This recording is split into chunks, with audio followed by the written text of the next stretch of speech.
ఉద్యోగాలు ఇవ్వని fee reimbursement చేయని ఉపాధి కల్పించని జగన్కు ఓటేస్తారా అని ప్రజలను జనసేన అధినేత పవన్ కళ్యాణ్ ప్రశ్నించారు. విశాఖ జిల్లా పెందుర్తి నియోజకవర్గంలో నిర్వహించిన ఎన్నికల ప్రచార సభలో ఆయన పాల్గొని మాట్లాడారు. అన్యాయంపై ప్రజలు తిరగబడాలని, మంచి భవిష్యత్తు కోసం వైకాపా ప్రభుత్వాన్ని కూల్చాలన్నారు. ప్రభుత్వాన్ని మారుద్దాం, జగన్ను గద్దె దింపుదామని పిలుపునిచ్చారు.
జన సైనికులు మొదల్లో పరిగెత్తే పురుగుల్లాంటి జన సైనికులు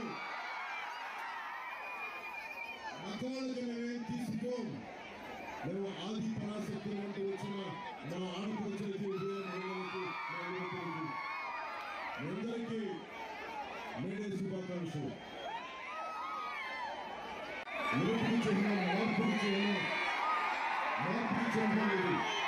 మార్పుకి గుర్తు మీరు ఎవరో గుర్తుపెట్టుకుని 12 రోజులు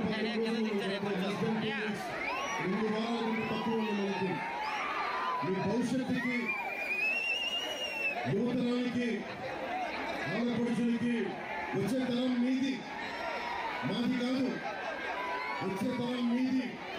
మీ భవిష్యత్తు కోసం అక్కడ ఉన్న చిన్న బిడ్డల కోసం భుజాల మీద ఎత్తుకున్న ఆ బిడ్డ భవిష్యత్తు కోసం, ఇక్కడ ఉన్న ఆడపడుచుల భవిష్యత్తు కోసం